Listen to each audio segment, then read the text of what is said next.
अस्सलाम वालेकुम एवरीवन। अच्छा जी, आज हमारे पास टॉपिक है चैप्टर 2 का दूसरा, रिप्रेजेंटेशन ऑफ वेक्टर्स। तो ये आपने सारा याद रखना है। पहली तो ये बात है, हाँ ठीक है, अपनी वर्डिंग में या जैसे भी इसको करें। ये लॉन्ग क्वेश्चन के हवाले से है, रिप्रेजेंटेशन ऑफ वेक्टर्स वाला टॉपिक। तो रीडिंग आउट करते हैं इसका। इसमें आपको बताएगा कि एक वेक्टर को हम रिप्रेजेंट कैसे करते हैं। आपको पता है अब हमारे पास दो चीज़ें हैं ना, हमने कल जो टॉपिक पढ़ा था, थोड़ा सा रिवाइज करा देता हूँ। उसमें हमने दो चीज़ें पढ़ी थी। एक थी हमारे पास स्केलर, एक थी हमारे पास वेक्टर। स्केलर कौन सी क्वांटिटीज़ थी जिनके लिए सिर्फ हमें मैग्नीट्यूड ज़रूरत थी, और वेक्टर्स कौन सी थी जिनकी मैग्नीट्यूड के साथ डायरेक्शन भी हमारे पास क्या थी, ज़रूरी। अब आपको पता है हमने कोई बुक वगैरह लिखनी है या कोई भी चीज़, तो वहाँ पर हमें कैसे पता चलेगा कि कोई क्वांटिटी जो लिखी हुई है वो स्केलर लिखी हुई है या वेक्टर लिखी हुई है। इसका मतलब हमें डिफरेंशिएट करना पड़ेगा ना।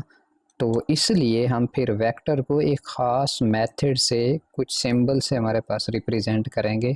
अब जब आप कोई भी बुक वगैरह पढ़ेंगे या ये वाली बुक पढ़ेंगे तो वो वाले साइन लगे हुए होंगे, तो इसका मतलब होगा वो वाली चीज़ है वेक्टर। अगर वो नहीं लगे हुए होंगे, इसका मतलब वो वाली चीज़ क्या होगी, स्केलर होगी।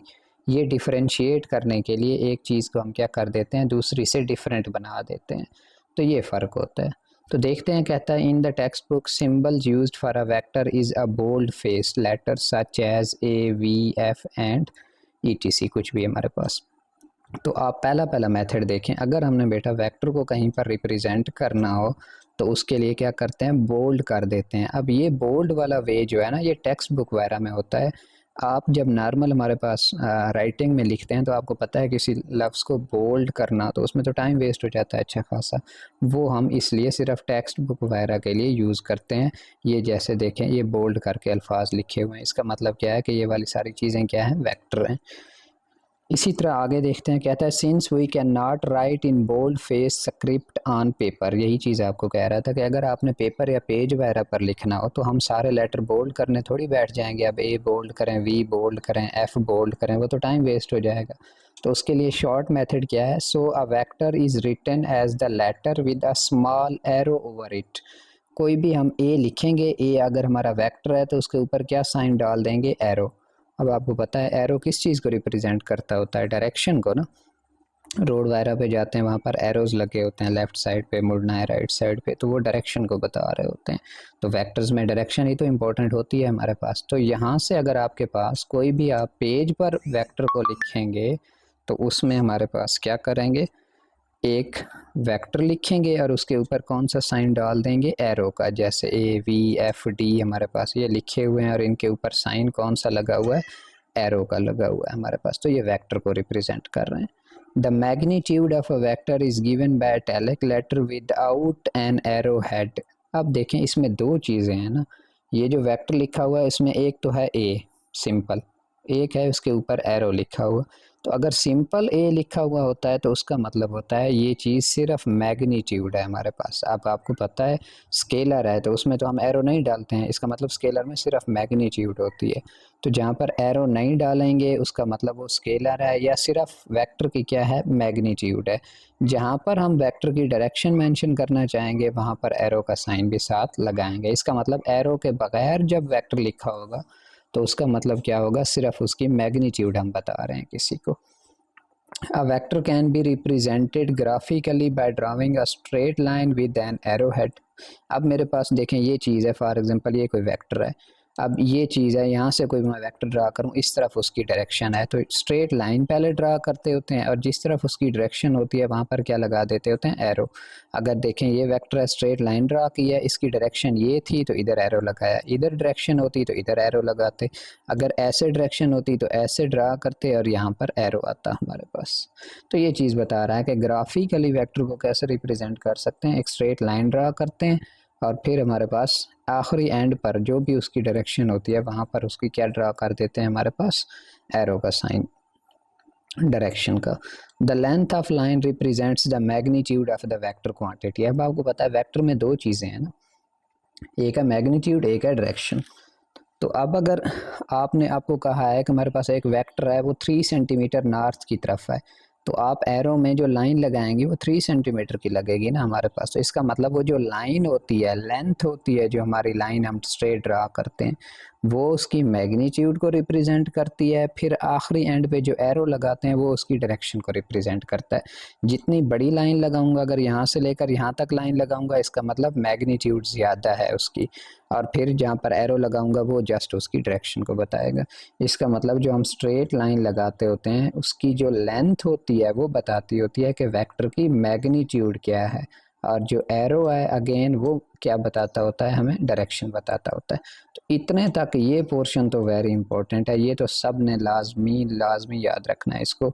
ये हमारे पास शॉर्ट क्वेश्चन में भी आता है, how a vector can be represented, एक वेक्टर हमारे पास कैसे रिप्रेजेंट किया जा सकता है। अब आ जाए आगे हमारे पास, तो आगे है, to represent the direction two mutually perpendicular lines are required, we can draw one line to represent east west direction and the other line to represent north south direction. अब देखें, अगर हमने कहीं पर किसी वेक्टर को ड्रा करना है तो एक रेफरेंस पॉइंट भी तो होता है ना हमारे पास। जैसे आप कहते हैं, हम आजकल जो ड्रा करते हैं उसमें ये क्या होता है, ये हमारे पास होता है एक्स एक्सिस, ये वाला क्या होता है ex prime negative x axis, ये क्या होता है वाई एक्सिस, ये क्या होता है नेगेटिव वाई एक्सिस।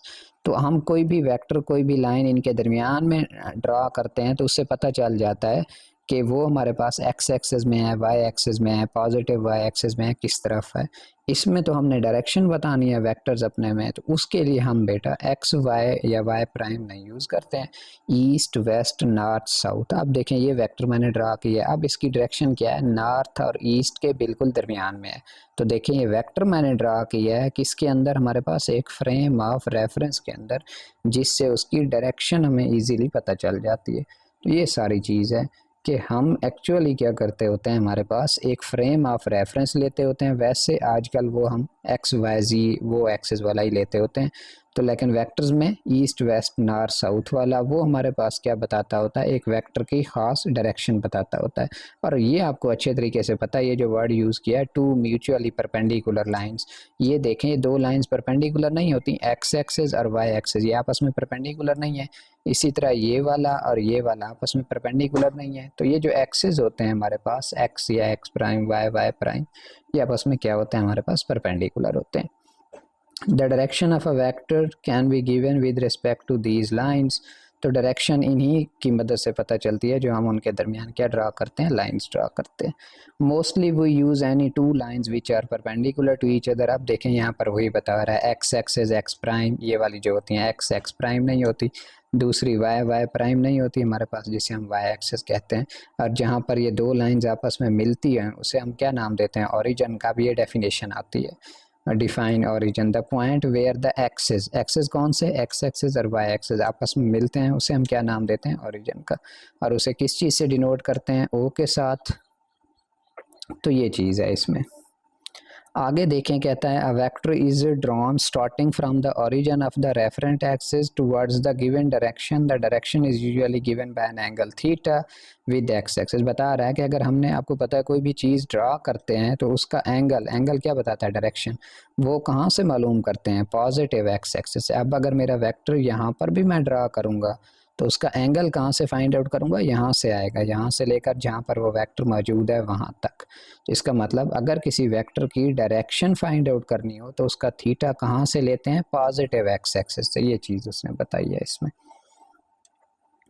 उसके बाद the angle with x axis is always measured from the right side of x axis in the anti clockwise direction. अब देखें, ये सारी इस तरफ होगा तो ये एंटी क्लॉकवाइज नहीं आ रहा, तो जहाँ पर भी मेरा वेक्टर होगा मौजूद तो वहाँ पर मैं डायरेक्शन किस से लूँगा, पॉजिटिव एक्स एक्सिस से। ये पॉजिटिव एक्स एक्सिस होता है ना, तो यहाँ से अगर मेरा वेक्टर यहाँ पर भी मौजूद है, यहाँ पर बिल्कुल दरमियान में, तो मैं यहाँ से एंगल को लूँगा, यहाँ से ऐसे आएगा और यहाँ पर। तो इसका मतलब हम एंगल किस से देखते हैं, पॉजिटिव एक्स एक्सिस से, और वो मूव करके कैसे आता है, एंटी क्लॉकवाइज। ये वाली डायरेक्शन क्लॉकवाइज होती है और ये वाली क्या होती है हमारे पास, एंटी क्लॉकवाइज।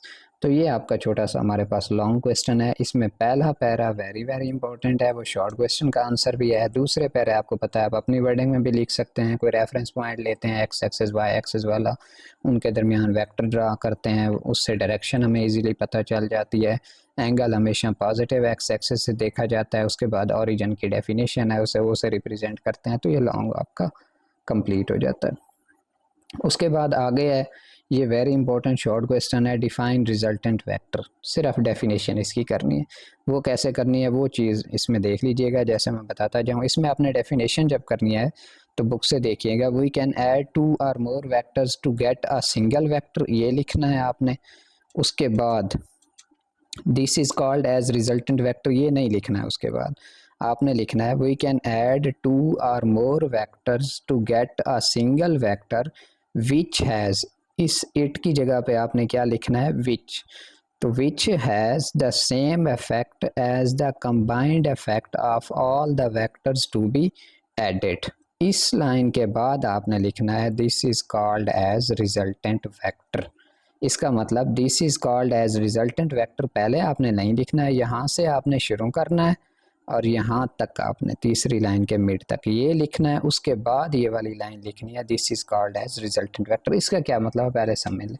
देखें, हम दो चीज़ों को जब ऐड करते हैं तो कोई ना कोई रिजल्ट भी तो आता होता है ना। 3 + 4 आंसर क्या आता होता है, 7। तो मुझे बताएं जो 7 होता है उसमें 3 और 4 दोनों मौजूद होते हैं ना। यही रिजल्टेंट वेक्टर का काम होता है। जब हम दो वेक्टर्स को ऐड करते हैं तो आंसर भी क्या आना चाहिए, एक वेक्टर आना चाहिए। और उस वेक्टर में उन दोनों वेक्टर्स का क्या होगा, इफेक्ट मौजूद होगा जिनको हमने ऐड किया है। जैसे 7 + 3 करते हैं, आंसर क्या आता है, 10। तो 10 में 7 और 3 दोनों का इफेक्ट मौजूद होता है। तो ये डेफिनेशन लिखी हुई है। जब हम दो या दो से ज़्यादा वेक्टर्स को ऐड करते हैं तो एक सिंगल आंसर आता होता है ना। तो एक सिंगल वेक्टर हमारे पास आता है जो कि which has the same effect as the combined effect of all the vectors to be added, it is called as resultant vector.